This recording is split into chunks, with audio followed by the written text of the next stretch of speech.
لا حول ولا قوة إلا بالله العلي العظيم.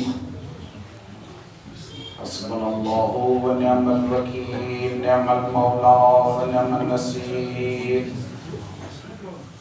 أعوذ بالله من الشيطان الرجيم. بسم الله الرحمن الرحيم.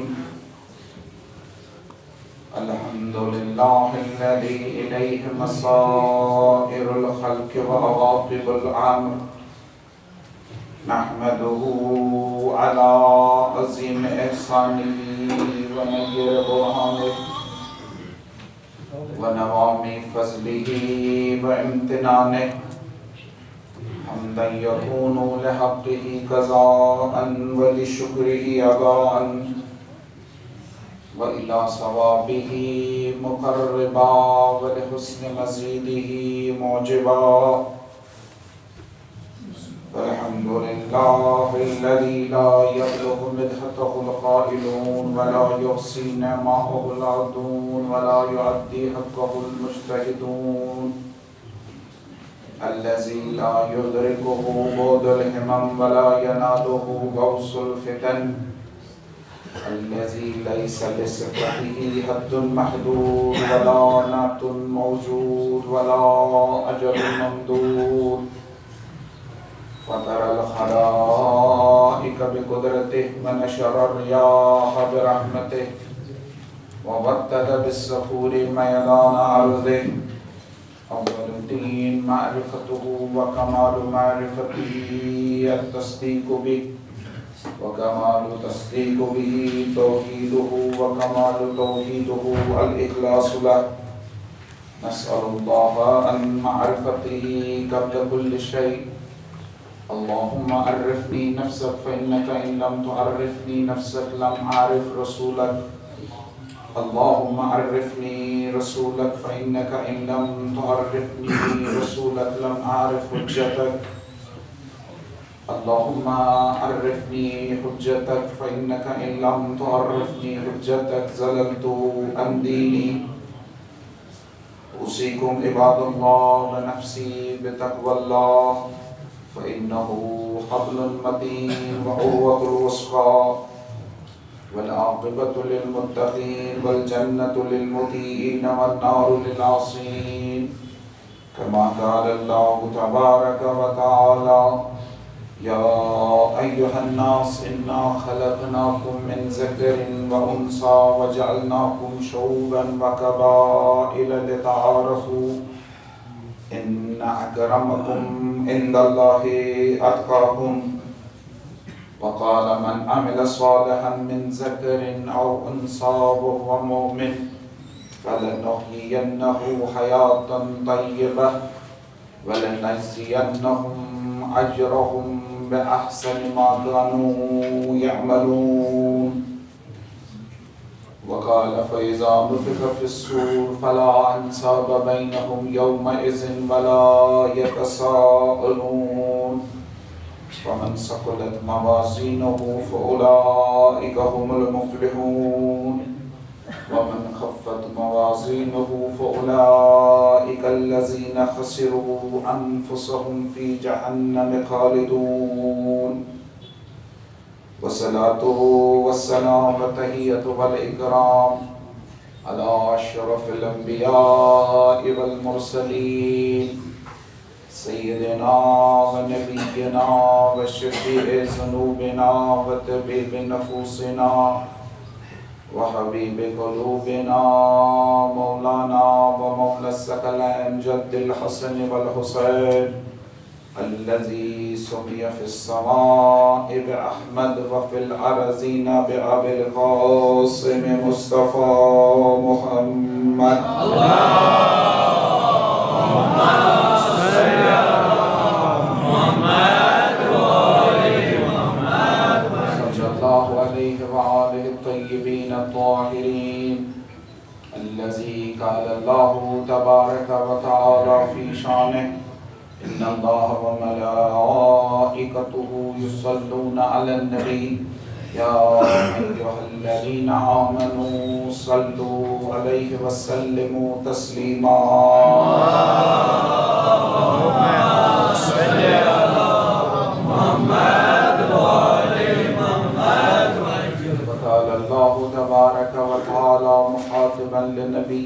ورسوله يا أيها النبي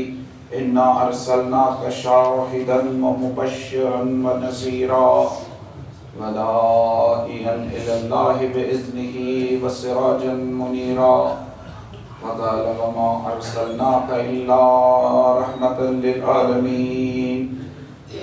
ثم الصلاة والسلام على إثرته وأهل بيته الطيبين الطاهرين المعصومين المكرمين الميامين المظلومين الذين ذهب الله عنهم الرجس وطهرهم تطهيرا. اللهم صل على محمد وآل محمد وسلم. قال رسول الله صلى الله عليه وآله وسلم في شانهم إني تارك فيكم الثقلين كتاب الله وعترتي أهل بيتي ما إن تمسكتم بهما لن تزلوا بعدي أبدا إنهما لن يفترقا حتى يردا علي الحوض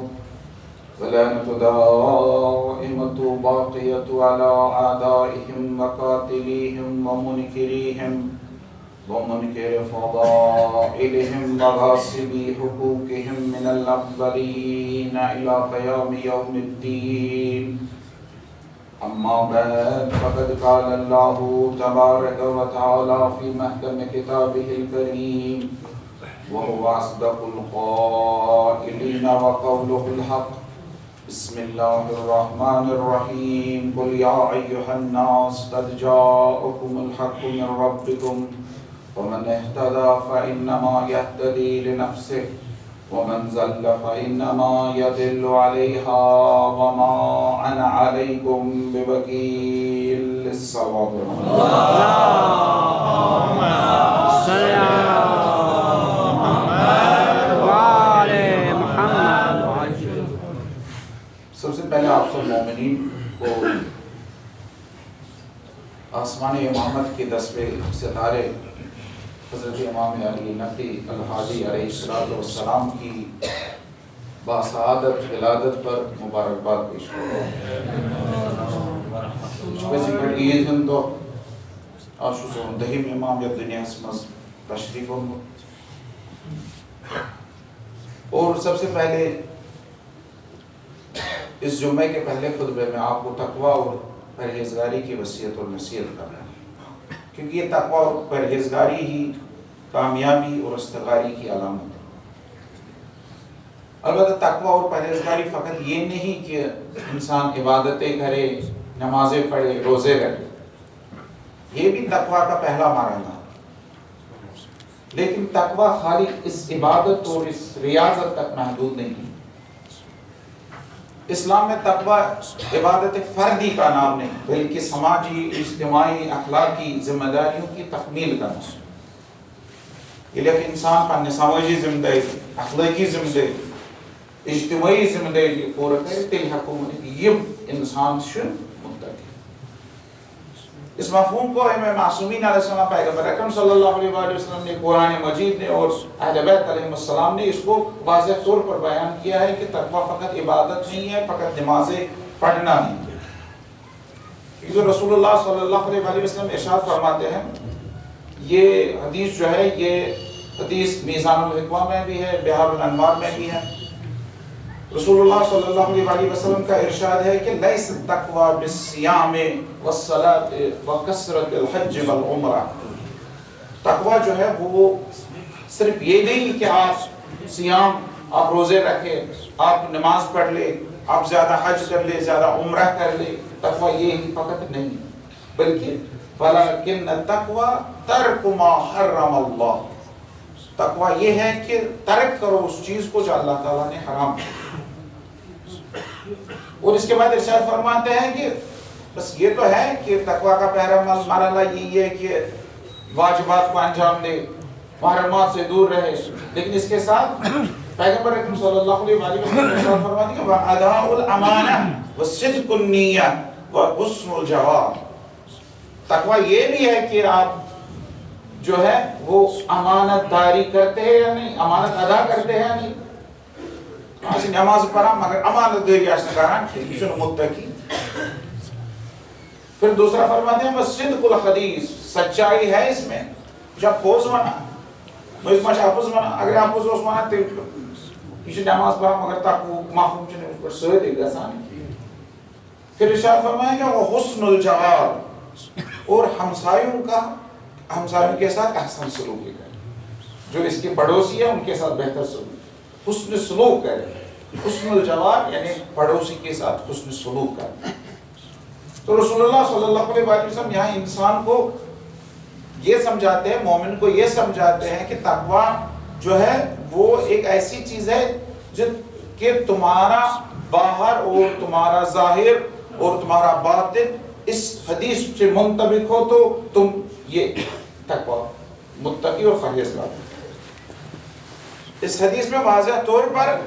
بعد از ترک محرمات پیغمبر اکرم صلی اللہ علیہ وسلم تاکید کرتے ہیں کہ امانت داری ہو، حسن جوار ہو، پڑوسی کے حقوق ہو اور سچائی ہے، وہی تقوی کا معیار ہے. یہ جو ہے یہ تین چیزیں یہ خالصتاً سماجی اقدار ہیں. یم سماجس مز یم تھی دشن کھوڑ سماجی اقدار. شاید عبادت آس انسان کران واریاہ، نماز آس پران واریاہ،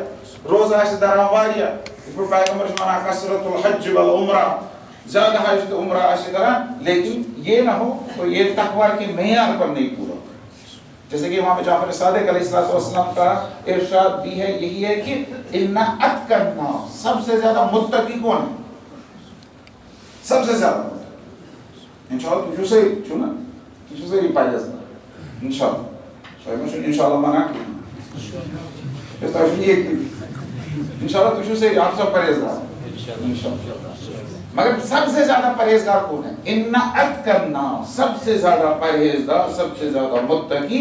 من ورع عن محارم اللہ، جو اللہ تعالیٰ کی حرام چیزوں سے خود کو بچائے اور وَأَصْلَحَ بَيْنَهُ وَبَيْنَ النَّاسِ، یعنی اپنے اور لوگوں کے درمیان جو تعلقات ہے ان تعلقات کو درست رکھے. ہم سے بنا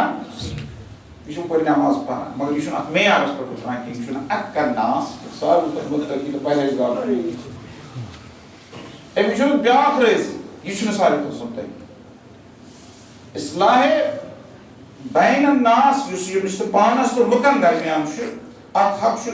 ایک حق یہ ہے کہ یہاں تقوی کو دو حصوں میں امام جعفر صادق علیہ السلام نے تقسیم کیا ہے. ایک حصہ یہ ہے کہ تمہارے تعلقات جو ہے وہ اللہ تعالیٰ کے ساتھ کیا ہے، تو یہ تعلقات یہ ہے کہ حرام سے بچو. لیکن اسی کا دوسرا حصہ ہے یہ تعلقات جو تمہارے لوگوں کے ساتھ ہے، وہ کیسے سماجی اصلاح تم میں ہونی چاہیے.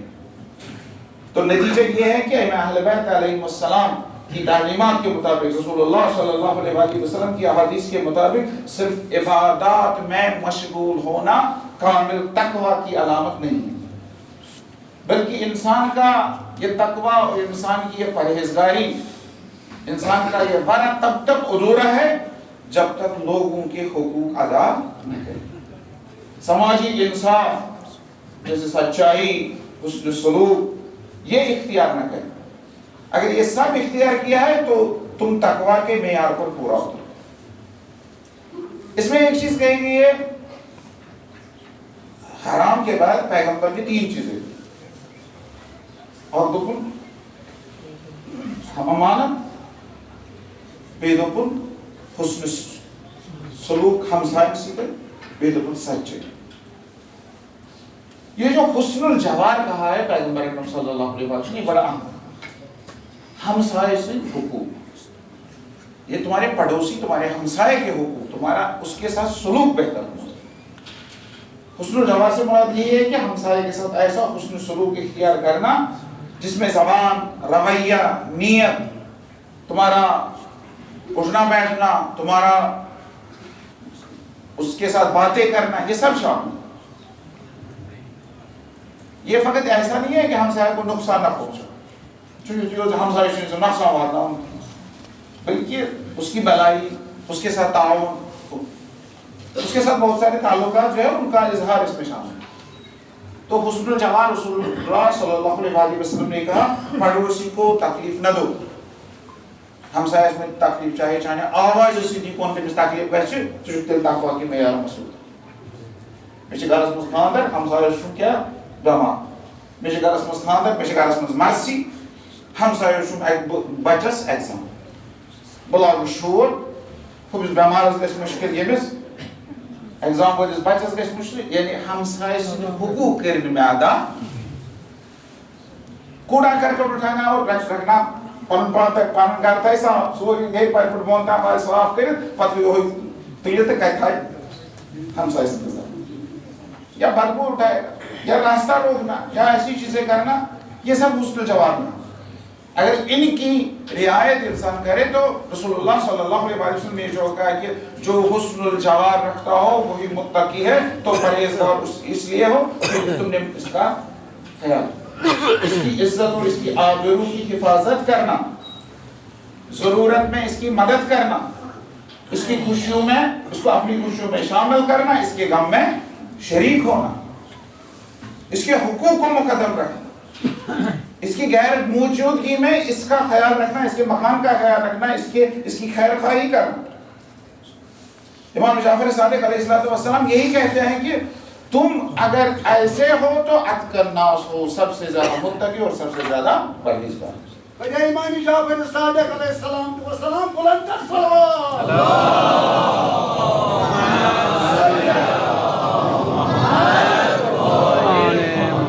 اور اگر یہ حسن الجوار ہو اگر یہ صفت ایک انسان میں ہو یہ صفت اس کو فقط متقی اور پرہیزگاری نہیں بنا جس پرہیزگاری بناما کے عد کرنا سیوت بناما کے بلکہ امام جعفر صادق علیہ السلام ارشاد فرماتے ہیں کہ اس کے بہت سارے اثرات ہیں ارشاد فرماتے ہیں کہ حسن الجوار یعمر الدیار ویزید فی الاعمار اگر یہ حسن جوار ہو اگر ہمسائے کے حقوق ہمسائے کے ساتھ حسن سلوک ہو تو یہ حسن جوار جو ہے یہ آبادیوں کو آباد کرتا ہے جو آباد کرا انسان ہمسائے ٹھیک ہے آبادی روز محل روز آباد سوری ہمسائے کی روز آباد یہ عمروں میں اضافہ کرتا ہے یزید فی الاعمار یہ عمروں میں اضافہ کرتا ہے تمہاری عمر بڑھ جاتی ہے اس سے اصول کافی میں یہ حدیث ہے امام جعفر صادق علیہ السلام کی جہاں وہ کہتے ہیں کہ ہمسائے کے حقوق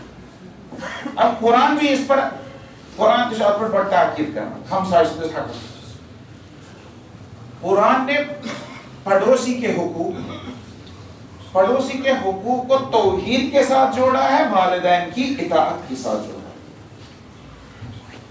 جہاں اللہ تعالیٰ اپنی توحید کا اظہار کرتا ہے جہاں اللہ تعالیٰ اپنی عبادت کا حکم دیتا ہے وہی یہ حکم دیتا ہے کہ اپنے ہمسائے کے ساتھ بہتر سلوک کریں شکر سے اللہ تعالیٰ جوڑا پنس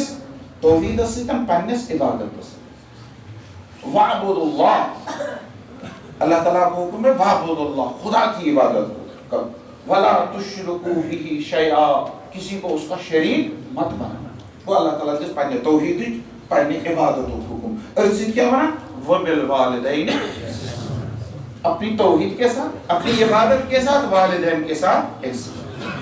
وَبِذِي الْقُرْبَى وَالْيَتَامَى وَالْمَسَاكِينِ یہ ذوی القربہ جو اپنے رشتہ دار جو ہے ان کے حقوق مساکین یتامہ اور اس کے بعد اللہ تعالیٰ ارشاد فرماتا ہے سورہ نساء کی اس آیت میں جب اللہ تعالیٰ اپنی توحید اپنی عبادت والدین کا احسان اس کے بعد ارشاد فرماتا ہے والجار ذی القربى پھر ہمسائے جار ہوا ہمسائے پھر ہمسائے کے اقسام بھی اللہ تعالیٰ بتاتا ہے کون کون ہمسائے والجار ذی القربى والجار الجنب والصاحب بالجنب تین قسم کے ہمسایوں کا اللہ تعالیٰ ایسے بس ہمسائے شاید جو باہر ہے نا ہمارے گھر کی دیوار کے ساتھ یہی ہمسائے ہمسائے پوچھتے تھے اللہ تعالیٰ اس آیت میں کہتا ہے کہ ہمسائے کے حقوق اور ہمسائے تین قسم رسول اللہ صلی اللہ علیہ وآلہ وسلم کہتے ہیں کہ تقویٰ کا معیار یہ ہے کہ ہمسائے کی حق ادائیگی کرو اس کے ساتھ حسن سلوک کرو اب یہاں پہلے اللہ تعالیٰ خود اپنی عبادت اور اپنی توحید کے بارے میں وَعْبُدُ اللَّهَ وَلَا تُشْرِكُوا بِهِ شَيْئًا اللہ تعالیٰ کی عبادت کرو کسی کو شریک نہ بناؤ اللہ تعالیٰ کی توحید پھر کہتا ہے وَبِالْوَالِدَيْنِ یہ والدین کا احسان اللہ تعالیٰ کی عبادت کے بارے وہ بھی عبادت والدین کے ساتھ احسان بھی خدا کی ہی عبادت مالس ماجہ سجدہ کرن کی عبادت فقط خدا سی کرن مگر مالس ماجہ ہز حق ادائیگی یم ساتن کرو یہ گئی اللہ تعالیٰ سز تب برعکس وچھو اس پنہ کشیر مز رات وچھو نا تھی ٹنگ مرگ یہ پٹن روٹن پن مول یہ پٹن روٹن پن مول کہ بس نا اصلیت کشیر مز کئی قرآن اس میں قرآن میں اللہ تعالیٰ والدین کے احسان والدین کی حق ادائیگی کا حکم اپنی عبادت اور اپنی توحید کے ساتھ ہے اتنا اہم ہے کہ والدین کی حق ادائیگی یہ کتنا بدبخت یہ کتنا جہنمی ہونا چاہیے یہ بچہ جو اپنے ماں باپ کو اس طرح باپ کو اس طرح مارے بوڑھے باپ کو اس طرح ہمیں کہا گیا فلا تقل لہما اف ان کو اف بھی نہ کہو تو خیر یہ دوسری پھر کہا گیا کہ پھر پہلے اللہ تعالیٰ نے توحید کہا ہے پھر والدین کے حقوق پھر کہا ہے کہ ہمسائے کا حق الجار ذی القربہ یعنی قریبی اور قریبی پڑوس جو ہے نسبتاً نزدیک ذی القربہ یا جو تمہارا پڑوسی بھی ہے تمہارا رشتہ دار کونڈو اللہ تعالیٰ یہ ہوتا ہے والجار الجنب یہ ہے دور کا پڑوس جس معنی سے ہم سائڈ آسو رشتہ دار آسنا یا نسبتاً دور ہے پھر کہا ہے وصاحب بالجنب صاحب بالجنب پہلو نشین ساتھ بیٹھنے والا بھی اس کا بھی کوئی حق قرآن نے قریب کے ہمسائے دور کے ہمسائے ساتھ بیٹھنے والے کو ایک ساتھ قرار دیا اور ان کے حقوق کو عبادت اور توحید کے ساتھ اب حدیث کے مطابق پڑوسی کے حد جو ہے رسول اللہ صلی اللہ علیہ وسلم کہتے ہیں پڑوسی جو ہے وہ ہے 40 گھر 40 گھر کب ہوئے الجیران 40 دارا پڑوسی جو ہے وہ 40 گھر ہے کہاں سے امامہ و خلفہ و عن یمینہ و شمالہ چاہے آگے سے ہو چاہے پیچھے سے ہو چاہے دائیں سے ہو یا ژون طرفن یم ژتجی گھر چھ یوان تم چھ کتھ مز یوان ہمسائے یعنی تمن ہند تم چھ اتھ تو اگر ہم ان کو ایک ایک کر کے دیکھتے ہیں سورہ نساء کا یہ جملہ جس میں یہ 3 چیزیں کہیں گے یہ ہمیں قریبی انسان کے ساتھ بھی یہ ہمیں معاشرتی حقوق بھی یہ ہمیں وقتی تعلقات بھی وہ سب ایک حسن جواب تقوی کا معیار ہے تقوی کا عملی معیار یہی حسن جواب ہے ہم سارے پہلا کہا کہ والجار ذی القربہ قربت والا نسبی یعنی رشتہ دار کے آسس پہ ہمسائے دونوں دوست بیاکو نا یُس پانس سۭتی آسہِ یپٲرۍ 2 گھر یپٲرۍ 2 گھر یپٲرۍ 2 گھر در دیوار سۭتۍ آسہِ دیوار دروازٕ آسہِ کُنُے کوچہِ آسہِ کُنُے یہِ گوٚو جارِ ذی القربہ دوسرا ہے والجار جنب دور کا ہمسایہ یہ محل کس یتھ کونس مز روزان وہ محل کس بیس کونس مز روزان 40 گھر پتہ 40 گھرن مز بس یہ دور کا ہمسایہ بھی اس میں ہے جو رشتہ دار نہ ہو جو فاصلے میں نسبتاً دور ہو یہاں یہ اللہ تعالیٰ یہ بتانا چاہتا ہے کہ تمہارا ساتھ میں جو ہے وہی اسی پر حق نہیں ہے بلکہ تم سے تمہارے محلے میں تمہارا پڑوسی جو دور کا ہے اس پر بھی تمہارے وہ بھی تو تیسرا اللہ تعالیٰ کہتا ہے کہ والصاحب بالجنب تمہارا پہلو نشین تفسیر جب ہم دیکھتے ہیں یہ صاحب بالجنب کیا ہوا پہلو نشین کیا ہوا پہلو نشین ہوا ساتھ بیٹھنے والا اس نے سوچ بھی ہوتا ہے کہتا تھا اس بوجھ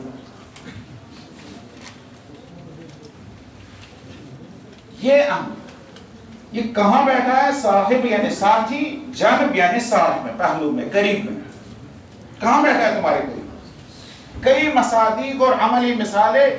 مفسرین نے دی ہیں المیزان میں بھی دی ہے علامہ طباطبائی نے کوئی کہتا ہے کہ صاحب بے جنب ہوا مثلا تو یہ سفر کوئی سفر پر جاتا ہے حج کے لیے جاتا ہے زیارت کے لیے جاتا ہے 10 دن یہ کسی کے ساتھ ہوتا ہے یہ بن گیا اس کا صاحب بے جنب کوئی دفتر میں ہے تمہارے کوئی تمہارے اسکول میں ہے کوئی تمہارے مدرسے میں ہے ساتھ بیٹھتے ہو یہ بھی بن گیا صاحب بے جنب بری کڑائیں شریعت کڑائیں کوئی مجلس میں تمہارے ساتھ بیٹھا ہے, کوئی نماز میں عادت خاص جائے بیہما مجھے اڑ بیہما خاص جائے مجھے دشن کی ناسا بیاکھ نفر خاص یہ کیا بنے تیری صاحب بچن مجھے ایتی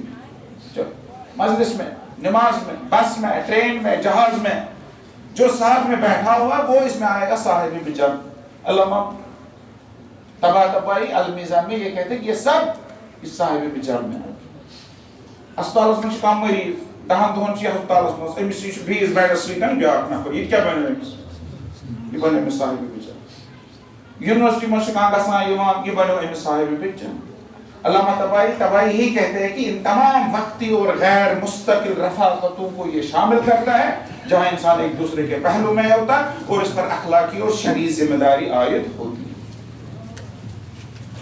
بس آیت کا پیغام یہ ہے کہ انسان جو ہے وہ سماجی دائرہ جو اس کو مرحلہ وار بیان کرتا ہے. یہ آیت پہلے گھر اور خاندان, والدین, اقربا, رشتہ دار, یہ سب تمہارے ان پر تمہارا حق. پھر محلہ, چاہے قریب کے ہو یا دور کے پڑوس میں, جو مرحلہ وار گۄڈٕ چھُ رشتہ دار, گۄڈٕ چھُ اقربا, گۄڈٕ چھُ والدین, گۄڈٕ چھُ بوے, گۄڈٕ چھُ پِتُر بوے, یِم دٔچھِنۍ کھوورِ آسان. پتہٕ چھُ اللہ تعالیٰ بیٚیہِ بڑان, پتہٕ چھُ دپان نہ ہمساے, چاہے یہ ہمساے نزدیک ٲسِنۍ یا ہمساے دوٗرے ٲسِنۍ. پتہٕ چھِ ونان عارضی سمٲجی تعلقات تہٕ روٲبط ییٚمِس سۭتۍ آسن سُہ تہِ چھُ تٔمِس پٮ۪ٹھ تجی حق, یعنی پہلو نشین یُس آسہِ, غریب یُس بیہمُت آسہِ. پتہٕ چھِ کمزور طبقہٕ تہِ اللہ تعالیٰ ونان یُس سُہ کمزور طبقہٕ آسہِ نا تۄہہِ دٔچھُن کھووُر سُہ تہِ, یتیم, مسکین, فقیر, مسافر, یم تہِ چھِ اللہ تعالیٰ شٲمِل. صلوات پٔرِو.